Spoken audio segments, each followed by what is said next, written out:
সুপ্রিয় দর্শক, শুভেচ্ছা নেবেন।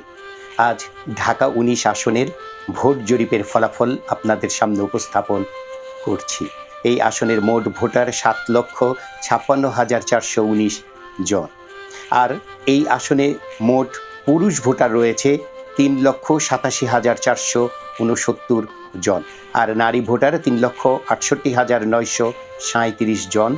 আর তৃতীয় লিঙ্গের ভোটার রয়েছে ১৩ জন। ঢাকা ১৯ আসনটি ঢাকা জেলায় সাভার উপজেলার শিমুলিয়া, ধামসোনা, পাথালিয়া, ইয়ারপুর, আশুলিয়া, বিরুলিয়া, বনগাঁও ও সাভার ইউনিয়ন এবং সাভার পৌরসভা নিয়ে গঠিত। সুপ্রিয় দর্শক, এই আসনের নয়ারহাট ও শিমুলিয়া বাজারে আমরা ইনস্ট্যান্ট যাদের পেয়েছি তাদেরকেই জিজ্ঞেস করেছি আগামী নির্বাচনে কোন দল ভালো করবে অথবা আপনি কাকে ভোট দিতে চান, আর তা ভিডিও ধারণ করেছিলাম। আর এই ভিডিওগুলো ১৭ সেপ্টেম্বর থেকে ২০ সেপ্টেম্বর পর্যন্ত ৪টি পর্বে আমাদের এই দায়বদ্ধ চ্যানেলে আপনাদের জন্য উপস্থাপন করেছি। আমরা ভোট জরিপে যেখানে যাই আগে থেকে কাউকে জানাই না আজ কোথায় যাব, তাই আমরা কোনো দল, গোষ্ঠী বা ব্যক্তি দ্বারা প্রভাবিত নই। তাই বলতে পারেন আমাদের এই ভোট জরিপ ১০০% স্বচ্ছ, নিরপেক্ষ এবং অথেন্টিক জরিপ। প্রিয় দর্শক, আমাদের এই ভোট জরিপকে যারা তুড়ি মেরে ভুয়া বলে উড়িয়ে দেবেন তারাই ভুল করবেন।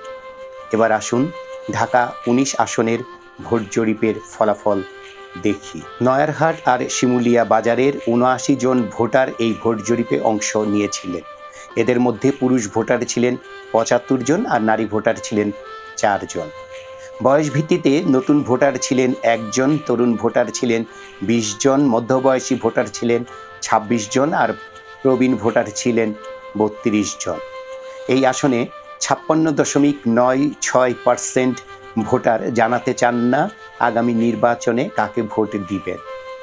এই জরিপে নৌকা প্রতীক নিয়ে ৬.৩৩% ভোট পেয়ে তৃতীয় স্থানে রয়েছে আওয়ামী লীগ। ১৫.১৯% ভোট পেয়ে দ্বিতীয় স্থানে রয়েছে ধানের শীষ নিয়ে বিএনপি। আর দাঁড়িপাল্লা প্রতীক নিয়ে ২১.৫১% ভোট পেয়ে প্রথম স্থানে রয়েছে জামায়াতে ইসলামী। প্রিয় দর্শক, সচেতন নাগরিক হিসেবে ভোটের হাওয়া কোন দিকে বইছে তা পর্যবেক্ষণ করার জন্য প্রতিদিন রাত 10:30টায় আমাদের ইউটিউব চ্যানেল দায়বদ্ধতে ভোট জরিপ, জনতার ভোট ভাবনা নিয়মিত দেখতে পারেন। ঢাকা ১৯ আসনের ভোট জরিপের ফলাফল। অংশগ্রহণকারী ভোটার ৭৯ জন, পুরুষ ভোটার ৭৫ জন, নারী ভোটার ৪ জন। তৃতীয় স্থানে রয়েছে আওয়ামী লীগ, প্রাপ্ত ভোট ৬.৩৩%। দ্বিতীয় স্থানে রয়েছে বিএনপি, প্রাপ্ত ভোট ১৫.১৯%। প্রথম স্থানে রয়েছে জামায়াতে ইসলামী, প্রাপ্ত ভোট ২১.৫১%। আর কাকে ভোট দিতে চান তা জানাতে চান না ৫৬.৯৬%।